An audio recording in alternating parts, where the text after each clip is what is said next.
philosophy, and we're so proud to be helping you with HubSpot. Orange, you so glad that it's time for the HubSpot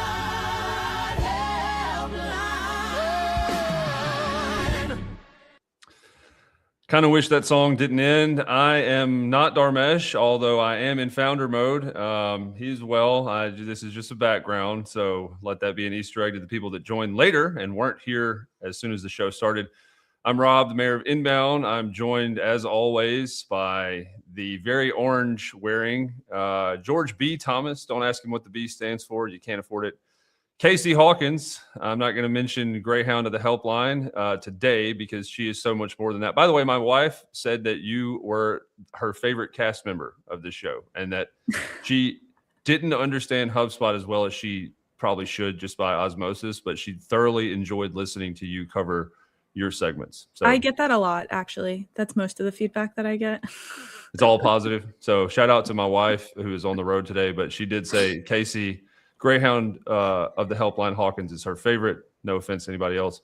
And we also have Kyle Jepson, who is stewarding a new generation of HubSpot evangelists in. Would like to hear an update on that later in the show, but he is the OG. And in the background somewhere, taking all of our complaints and feedback is Mr. Chris Carolyn. He is unwell today, but he's still showing up like a trooper. How are we on this Wednesday, ladies and gentlemen? Concerned about Dharmesh, but otherwise fine. He's fine. John Lennon will not tell you anything, by the way. He is sworn to secrecy. And I'm just here. I was very inspired by a couple of posts, Dharmesh saying, like, gloves are off, founder mode time. I'm ready to go. So, no, again, he has not been kidnapped. But I'm just hanging out. I felt very inspired by his awesome, I would call it iconic background because he does a lot of podcasts, and whenever he is on video, I feel like he's in this area. So, Dharmesh, if you're seeing this is just flattery. This imitation is the sincerest form of flattery. My understanding is that even though that is the actual room he broadcasts from, he himself uses a false background, so it's always just maybe so it's always clean. Yeah, that's what I was thinking. You mean there's not a fort behind him? Like you don't see the seasons change, you know. Yeah. He is timeless. That's a good move. So the rookie move, I think he probably learned this, but using the same background every time means people can steal it and use it for their own purposes, like I'm doing. Who would do that? Oh, nobody. No, just crazy, deranged people in orange attire would do it. Speaking of Casey Hawkins being the favorite on this show by my wife, we have to get to our initial segment, which is a recurring favorite. It's time now, pause for production, for update of the week. And I believe that you said this week's favorite update is, George, you got a drum roll for us? Oh, I don't, but I need to get one, don't I? You do. Yep. Hang on. There we go. Close enough. And she's muted. So we're off to a really hot start on today. As always, nailing this. So we covered 27 updates over 3 shows this week. Before I get to the number one, I want to frame what stood out to me this week. A lot of the updates were not flashy new features. They were HubSpot quietly lowering barriers to tools that already existed or filling gaps that have been annoying for people for a long time. My top 5, email workflow is now in public beta. Previously, this was only available in limited private beta. Now anyone can request access. Automated emails triggered directly can trigger workflow logic now. Custom events is now available to pro subscriptions. This was an enterprise-only feature until now. Custom events let you track specific actions. Adding line items through to deals through workflow actions. If you've been using custom code to do this, you can now do it natively. And contact email logging to create new contacts from logging emails. Previously, when reps logged an email that included someone not in your CRM, HubSpot now can actually create that contact automatically. It has been a gap for years, and Chris mentioned on one of the shows where we were covering this that it was always like an awkward conversation with clients when you were like, they were like, why isn't this person in the CRM? Why isn't this email logged? And you had to be like, well, they have to be added first. So happy to see that. But the number one update of the week, unpublished forms. So I actually really struggled this week on which one should be my update of the week, but I picked this one over everything else because this one is pretty much immediately available and usable. There's not a whole lot of setup. There's not a whole lot of complexity to it. You can now take a published HubSpot form and unpublish it. And that makes it inactive. No one can fill out that form anymore. And it's really going to be impactful for anyone that's using forms for events, for contests and things like that. George, you mentioned when we covered this on the show that you just had a bunch of dead forms in your portal that were just sitting there lingering. So as many do. Yeah. So really happy to see this one. So asking for a layman's explanation here, unpublished is not the same as delete. Not the I would same assume. delete. Not the I would same. assume these were more for like temporal ideas, so like campaigns or things that had a set expiration date in your head. But previously, you would either have to just leave them dead or not active, or delete them entirely, and then have to manually recreate them at a later date. And that's a quote-unquote nightmare. workaround. That's Yep. a nightmare because delete and data go hand in hand. So, So yeah, if you deleted it, then the form submissions are gone and everything like that, which is not what you want. And oftentimes you want to still have records of the contacts that filled out that form. You just don't want new people to fill it out. Yep. Very nice. It is a beta still, so you still need to request it at this time. But Now, here's what I think would be really interesting. And again, this is beta, but I'm that guy, so I'm going to push the limits. If somebody unpublishes a form, they should get an instant notification of what page or pages it was located on so that they can then edit or modify said page. Or if it is a set of landing pages, because let's say they were running ads, 5 different landing pages, same form, because it goes to the same funnel. Maybe they get a warning to then go unpublish those landing pages because there's now not a conversion point because the form just got unpublished. Like these things should connect together somehow in the future. Do they not now? Because I know with a lot of times when you're trying to like even archive properties or stuff, it shows like used in and assets and stuff. share my screen. Casey's saying share screen. So it shows workflows.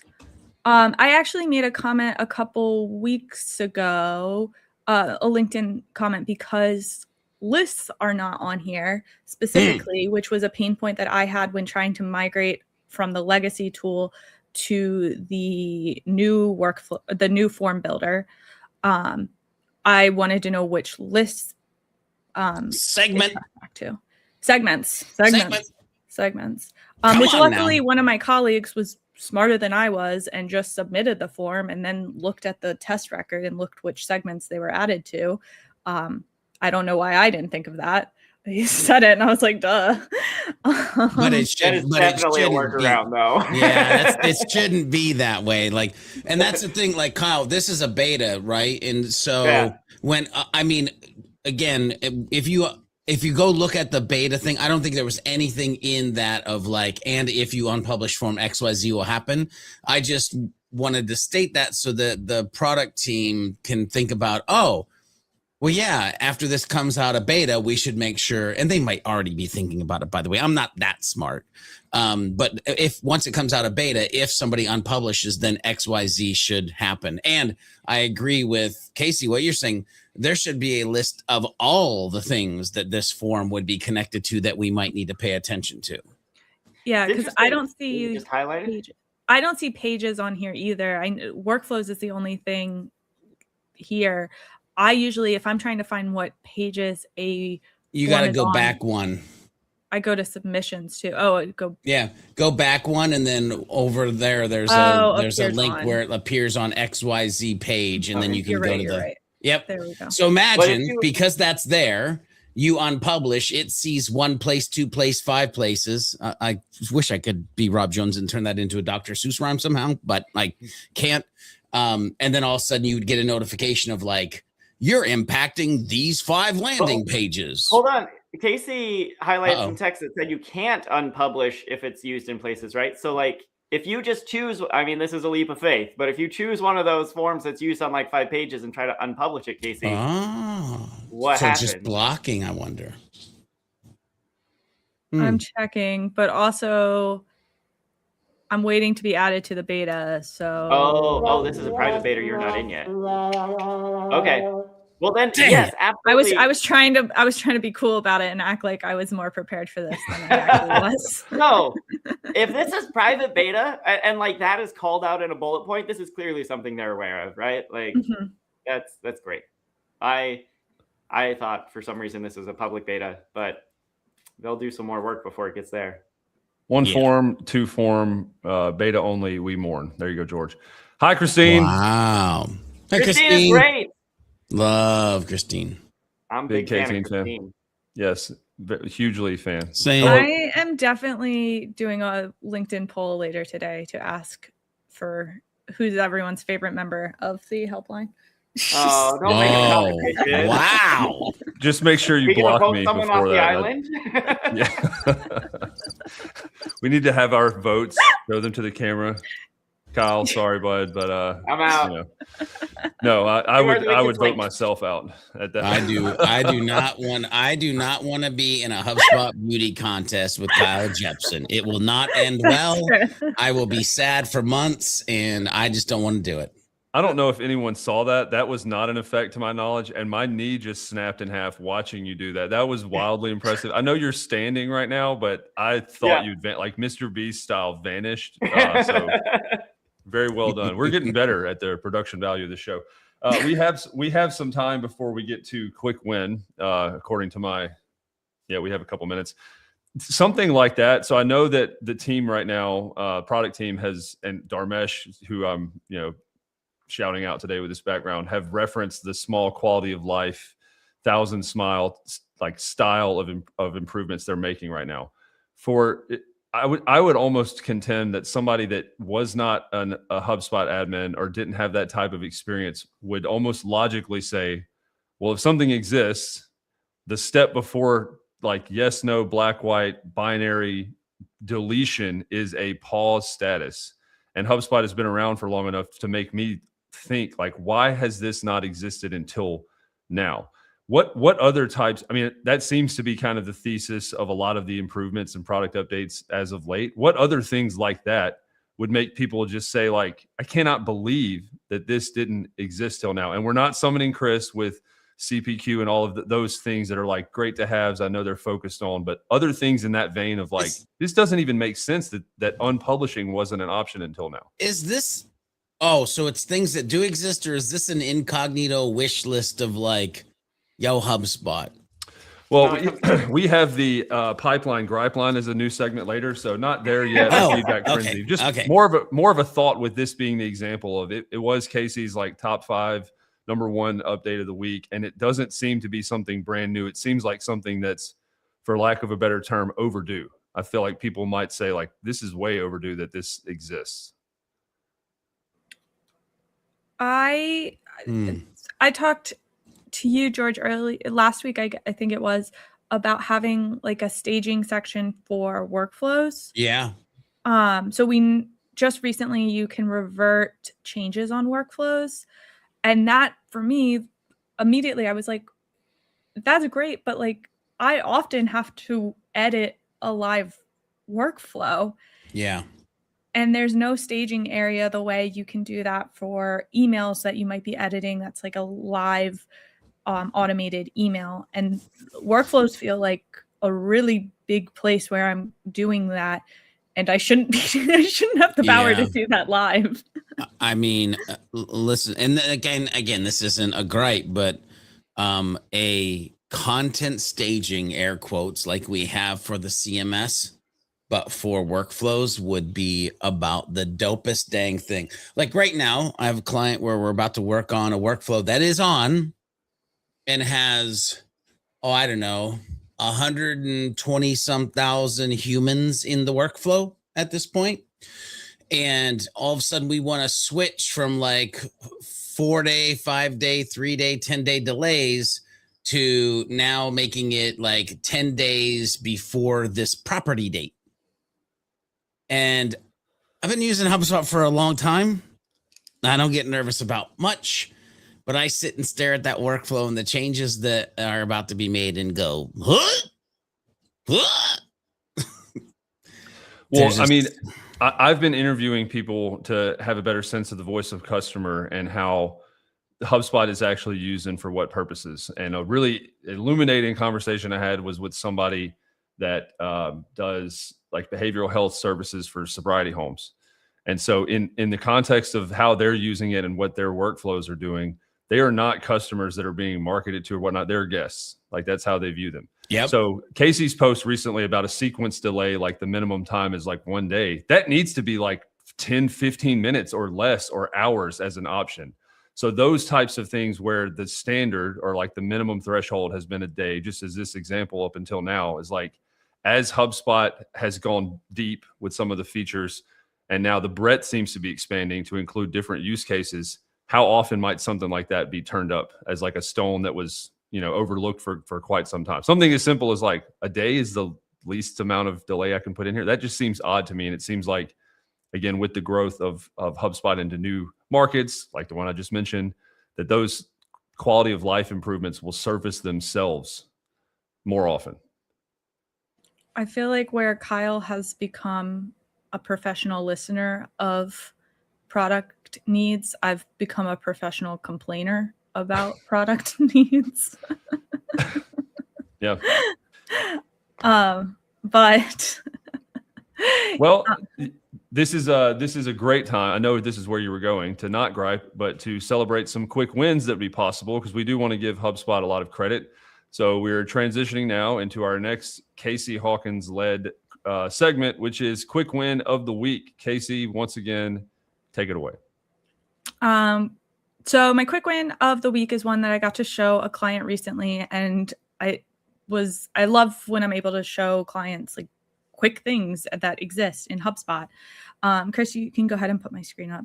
So for this one, it is this is relevant if you are creating a property in HubSpot, specifically if it's a radio select, drop down, anything that has options, anything with options. And when you click the add option, that will give you just one individual slot and you can kind of add things in that way. But what's really cool is the load options. And I use this paste a lot, and the presets are really great too. They have things like state is one that I use really frequently, the United States, entering those in. But the one I really want to show is from property. So if you have a record, let's say you're looking at the HubSpot subscription. If you're a consulting agency like I am, I might already have that property on the company record. But if I wanted to push that over to the contact record as well, I can actually take from the original property. From, what did you name? Okay, account. I couldn't find it in there. But you can copy from HubSpot tier, load options, and then those are going to just pop in here rather than me having to retype or remember which ones. This also makes it easier if I'm mapping, especially from a contact to a company, which I often map those properties over for many reasons through a workflow, but knowing that I automatically have the same properties listed. I missed the setup. Is bakery order frequency a way that you can just say that you're cooking up quick wins this week, or is this something you're okay? That's it. Well played. Well played there. That's for those keeping count. That's George's third sigh at a failed joke attempt that I've made. Kyle, you got to get on the board here. It's currently Rob 3, Kyle 0. So, in an effort to get Kyle on the board in a non-HubSpot kind of way, but here's some applause. I believe Kyle has an update to our something that we all want to know about involving Joan of Arc. More details, Kyle. Go ahead.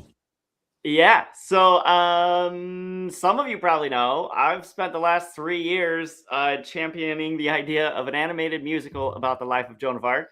I've written a script. I've partnered with a songwriter. She's written music. We have a animation studio on board, an executive producer. This year is the year we hope to start like seriously fundraising. And to that end, we just had a significant victory a week or two ago. We got a signed letter of intent officially attaching a director to this project. Ooh. And I don't expect name brand recognition unless you're deep in the animation fandom. But my movie is going to be directed by Tony Bancroft, who directed the 1998 classic Mulan and animated Pumbaa and the Lion King and Iago and Aladdin and Kronk and the Emperor's New Groove. Wow. He is officially committed for 3 years. And if we can raise the funding in that time, he is our director. So the guy who directed Mulan is going to direct my Joan of Arc movie. Dude, that's dope. Wow, Kyle, just want to say Straight that's up. huge news. Thank you, Kronk. It's getting directed by the guy that made the poison for Cusco. Yeah. Oh, very. Now, see, that was good, Rob. That was very good. No right side there. here, just respect. I'm a man of few talents, and doing a Kronk impression seems to be one of them. Yeah, that is Rob's auditioning. unbelievable. I thought you were going to announce that I was set to come on board as a consultant for Suno AI-generated musical components to add, but no. we're not announcing that yet. Got it. Okay, that's fair. Well, congratulations. I know that at least half of our audience, who are numerous today, by the way, wanted to hear any updates pertaining to Joan of Arc, and having Tony Bancroft on board is massive. So you have to raise the money within the next 3 years for him to that to not expire or like fall off the. Yeah. But like in the meantime, he's like, just to make sure this is valuable for you, send me your script, and I'll do one round of comprehensive feedback on story development, character growth, all that stuff. So he has my script and is reading it right now. He's going to review it in the next month. And yeah, our hope is that this year we can organize, with Tony consulting with us, a short proof of concept, right? Instead of raising the millions and millions of dollars for the full length thing, raise a few $100,000 to make like a 5-minute, one song, one scene sort of proof of concept, and then shop that around at industry events and stuff. And that he would direct that too. So that's so cool. So cool. A lot of congrats Thanks, coming in the chat. Not as cool, but my 7-year-old, about to be 8, is officially learning to tie his shoes. So There that's you the go. update from All right.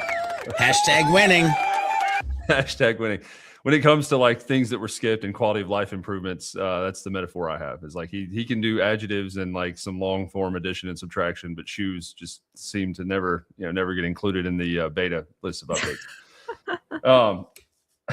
Not easy to transition from that, but we wanted to say that I think George had this update, Hug Leader applications, Hug Leader. That is, I've seen that coming around. Kyle, maybe you could speak more to this, but if you want to be a Hug Leader, you can now. There you go. Yeah, applications are open. I haven't looked at the application this time around. I know sometimes they really emphasize we're looking for location-based hugs or we're looking for topic-based hugs. I don't know if there's a particular emphasis this time around, but hugs are great. And I think especially if you are in a location that doesn't have a hug, in-person meetups are invaluable. If you have any sense that there are at least like 5 people in your town that use HubSpot, you should do that. So this might accidentally summon Chris. It may not. Kyle, I think he's got to go sign autographs from people after the news. So he might be at just a moment. But Chris, if you want to come in, I thought that in-person hugs, I know they were removed for a while. I know that they came back. Are they returning? Do they exist now? Is that a thing that exists in certain locations, or is that part of what the Hug Leader application is suggesting, is that if you want to become a in-person Hug Leader in an area that you can do that as well? They exist now in certain areas. There is they exist in certain areas. So I'll just say I applied just this morning because there is not a local hug in my area. So I just threw in an application this morning specifically for mine. Sorry, I'm just trying to get this up. All right. Yeah, I know that Austin or that area had one. I know that those typically larger areas have one, but to your point, some of the smaller, like I know Jackson doesn't even know really what HubSpot is, so we would not have one down here in the South. Yeah, so there's one in Boston, like Buffalo. There are some like smaller, some places not saying I know everywhere, but some places that I was surprised to see on the list, some smaller areas. Huntsville, great. Lansing, big HubSpot community there, I guess. Big HubSpot outcropping in Lansing, Michigan. Yeah. But yeah, so all of that to say, like, just because you might have a smaller area, but there's some, not all of these are the Bostons, not all of these are the New Yorks. Definitely a time and a place. I haven't heard George's amazing XM radio voice in quite some time, so I'll let him speak to this. Wow. But for you could do radio 100%, George. We've talked about this. Maybe that's that'll be my retirement plan. Maybe I'll find a local station and lay you're down listening some to the tracks. smooth, sultry sound. Look, the question I had to let you talk about this was, for anybody considering applying to be a Hug leader or even going in person, I guess virtually is kind of an afterthought here just for the question I'm going to ask. But what are the benefits to HubSpot networking and HubSpot connections in person as somebody that's been in the ecosystem for as long as you have? I feel like you could speak to the types of relationships, the things that you could learn, and possibly the benefits of maybe putting yourself out there for a lot of people that are, I think Casey's spoken about this, more comfortable, like not on camera or behind a screen or doing that. What are the benefits to like attending one of these Hug events? Yeah, I mean, listen, I've attended them in two different ways, as an attendee, but also as a speaker. And so if you want, usually dependent upon the Hug, especially if it's not virtual, but in person, usually it's at a cool location. Usually there's some fun things to do besides what you're going to do during the meeting. There's usually some beverages. There's usually some food. So it is a really easy way. I'm going to use the word network, but I don't mean network. It's just this easy way to be human, to talk to people, to learn things, to ask questions. And you can't get much more of a like-minded group of humans. Like, you're centered around HubSpot, right? It's not like you're going into like some massive conference center of like sales, marketing, and everything. It's like, they may do different things, but it's all about HubSpot. And so from an attendee standpoint, some of the funnest times I've had and some of the personal relationships that I've had, like, listen, I'll give you an example. I met Rachel Cougar at a Charlotte HubSpot user group. And then years later, sat beside her on a plane coming back from inbound with my wife, me and her, and was able to have conversations. But it's because we met at a HubSpot user group and then just kind of became friends and contacts, throughout the years. And so, like, it can be long lasting depending on what you put in it. But then on the other side, Rob, and then I'll shut up, is like, you can learn a lot. Like, and so taking those intentional times to learn from other humans and just generate ideas of things that you maybe didn't ever think about. And again, virtually or in person, I just think is a smart move.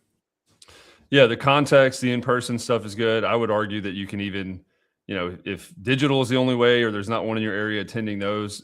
This has happened maybe not this week, but I feel like 2 out of the last 3 weeks, I brought something. I think the acquisition of, I've forgotten it now, HubSpot moved so fast, but I've brought stuff to this group who is like some of the most well-informed, up-to-date, aware HubSpot people on the planet that you weren't aware of. So even if it is something that is networking, yes, learning new skills and learning stuff, but awareness of like, I didn't even know that I should be concerned or caring or be, apprised of this specific HubSpot thing. That's another way that you can just kind of broaden your awareness with the Hug.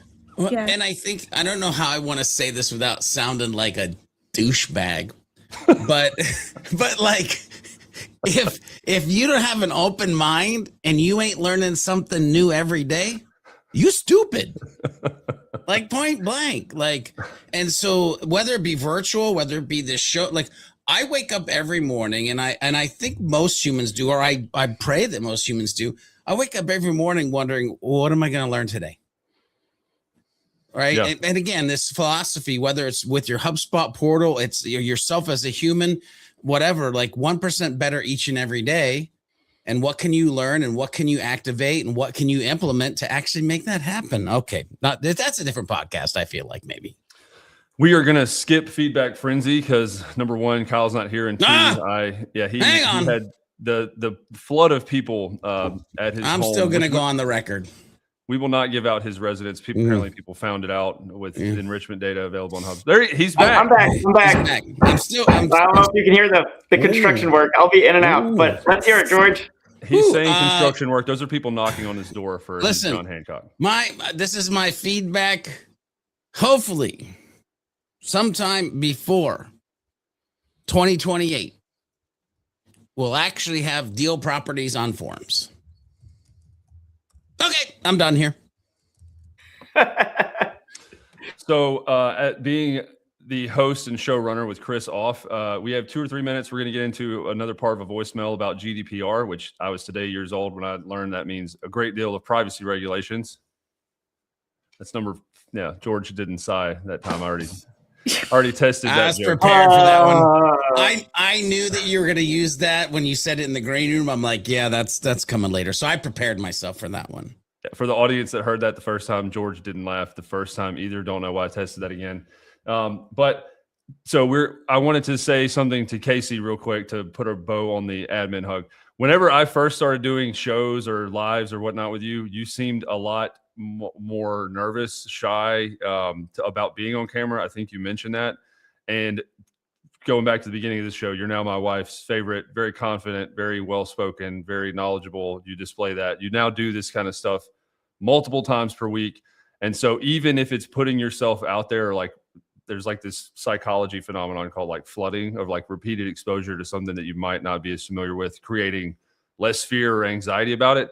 As somebody that has interviewed Yamini and that has like speaking weirdness a lot of times, doing this has helped me kind of overcome that fear. So I just wanted to shout out to Casey, Miss Greyhound of the helpline, for being more applause. Yeah, for being a good example of that and a good steward of the HubSpot orangeness. Anyway, love it.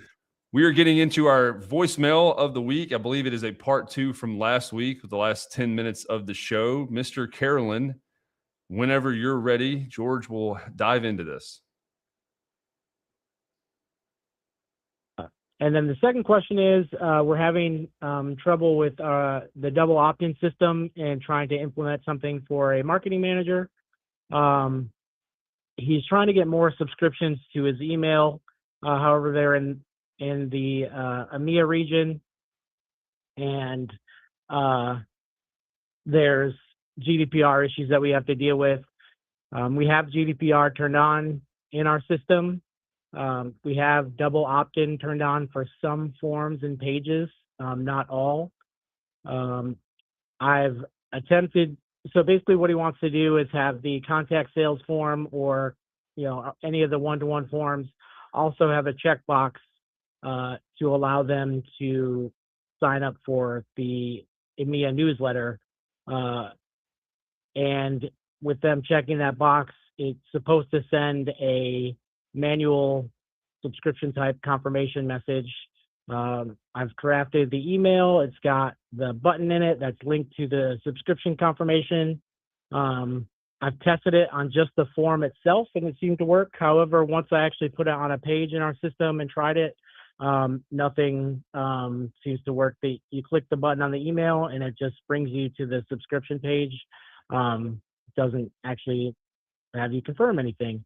So I was just wondering if that was a issue with the DOI system and not allowing single opt-in and double opt-in basically to happen on the same form, or if I'm just doing it incorrectly, or if I need to turn GDPR off and create a manual system. That would be great to know. All right, so let me talk through this a couple different things. One, when I heard the voicemail, my immediate question went to why do we need to have double opt-in? Because there are a lot of humans who don't use double opt-in. Also, if you don't know, there is a basic double opt-in and an advanced double opt-in. And the advanced double opt-in is why in the voicemail he was able to say on some pages in some forms. So that's like a first question of like, why do we have to have double opt-in? Or is that just something that is historically left over from like the way that we used to market versus the way that we might market today? The second piece of this is it's not necessarily the system that they're trying to build has anything to do with GDPR. GDPR and the thing that you check with the checkbox is just basically saying they have the consent and understanding of their information and the ability to delete, remove, all that kind of stuff. Really where my brain goes is whenever we do this for other clients, let's say they want to subscribe to a newsletter when you're also filling out this form for this ebook, this guide, this checklist. Usually what happens is we create an individual checkbox property and it's like subscribe to XYZ newsletter as well, which by the way, we don't automatically check that box because that's just not the human thing to do, but we have the box there that people can check. What happens after they check that, we handle the subscription side of this behind the scenes because the only place that the user can really go is to the email preference area to be able to understand this idea of they are subscribed or unsubscribed to it. So what we do is when they hit that checkbox in the form, it will be the trigger to a workflow. And that workflow will make sure that one, the human who has filled out that form and checked that box to get the newsletter, one, we make sure that their marketing contact status is marketing contact. And then two, we grab the communication subscription preferences action out of workflows and we subscribe them to said EU newsletter or whatever the newsletter they're trying to do. And we give it like the legal basis and why they're actually being added because they filled out a form and submitted this thing. And so then they're automatically just subscribed to it at that point, which means two things. One, we have a subscription type that people can use for the newsletter. And then we make sure that we build a segment. Earlier in the show, Casey called those lists because that's what they used to be called. But we built a segment. So now they have the EU or the whatever newsletter name segment that they can use to send to people by using also then the EA, EU, BA, whatever newsletter subscription type when they're sending the email. And now we've created a full system because we've got the subscription type, we've got the checkbox, we've got the workflow, we've got the segment. And he already said that he built the email. Now that's the system that you build.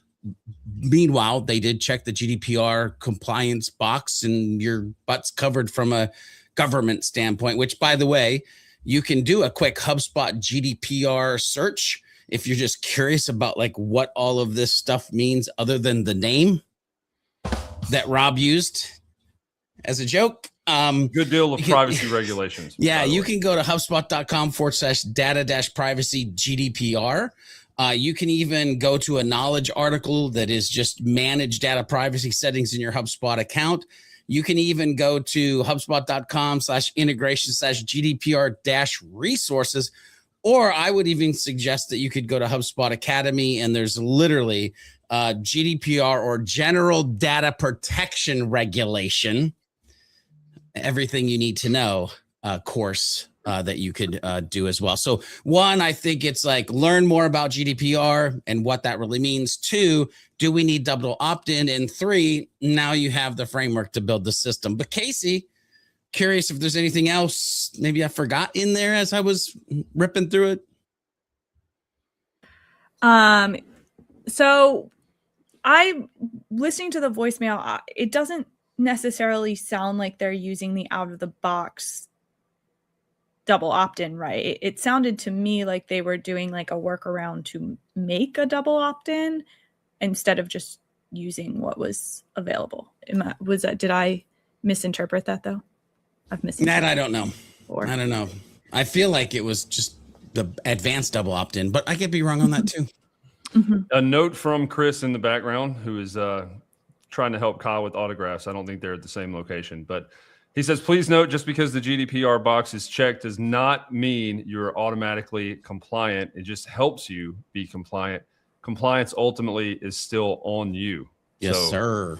Yes. note so that we don't get in legal trouble. We wouldn't want that. All complaints, GDPR questions go to Chris at HubSpotHelpline.io. ED says, and yes, I am not a lawyer, nor do I play one on this podcast. So, yeah. Right. We have 2 minutes left. I would like to throw this to Kyle, who has been busy signing autographs and getting Joan of Arc updates, for a final word on the show. And really, I would like, I mean, I'm sure people would like kind of an update after, I think it's been a month now since the first, maybe more than that, round of like, I am seeking product feedback. And people giving it to you. What's been kind of the response and some things that have shipped or that have happened from that? We would like to know how that endeavor is going on your end. Yeah, so it's really interesting. Just because I have for the last several years been the guy who hops on LinkedIn on a daily basis and says, here's a new HubSpot feature. People have always been very willing to send feedback to me. And I've always been very willing to try to do something with it. But the HubSpot has 9,000 employees and at least that many different Slack channels. And it was very hard for me to find the right place to put that feedback historically. And it was hard for teams, like product teams, to know how to prioritize it, what to do with it. HubSpot has had a complete reimagining in product priorities and how they think about feedback. And that is now like top priority for everyone. So there are just like now 1 or 2 key Slack channels that anytime I get anything on LinkedIn, anytime I get a message from someone, anytime something comes up here, I screenshot it, I copy paste it. Sometimes I'll do like a screen recording to pull out a video clip and I just drop it in that channel and they triage it and get it to the right team like same day. It's incredible. And a lot of it is in like, I would say, historically, HubSpot has been all in on R&D and what big new flashy things and new products can we launch.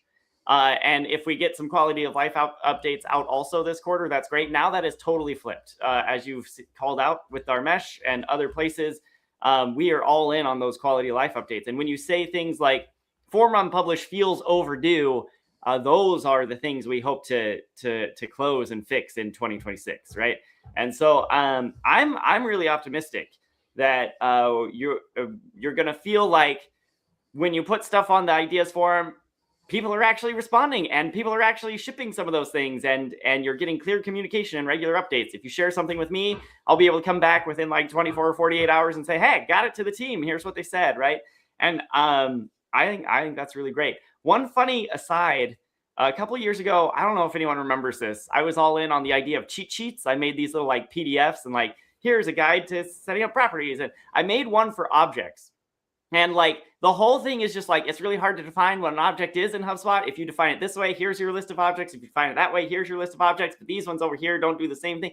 And the last page of it was just like this grid I built with a list of objects and like features across the top, like custom properties, index page, workflow support, form support, all the things. And then like checkboxes and X's to help you visually see it.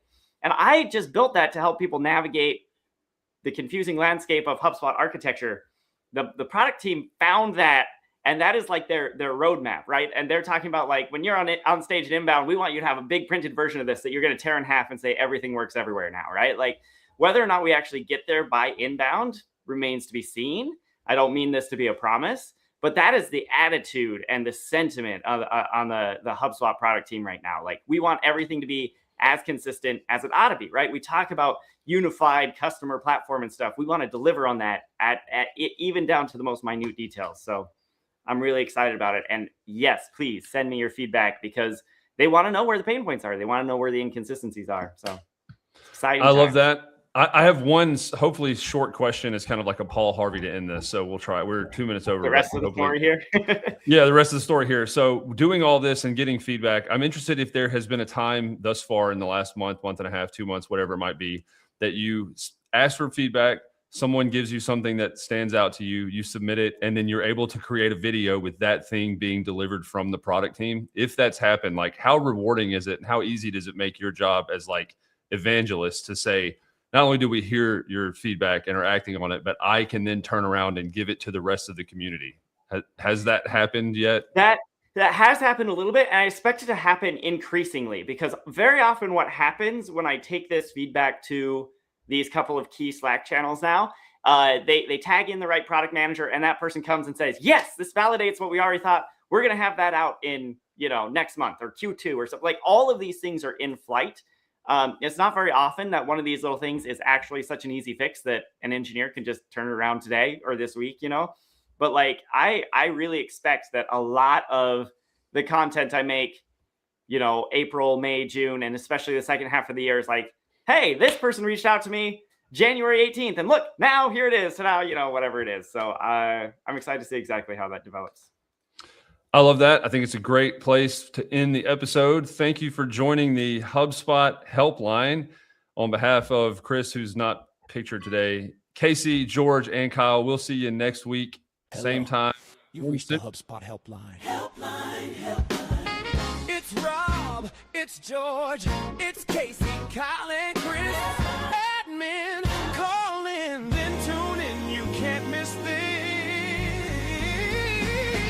Every Wednesday at 10. Streaming straight from LinkedIn. Helping with HubSpot. Building community is our philosophy, and we're so proud to be. Helping you with HubSpot. Orange, you so glad that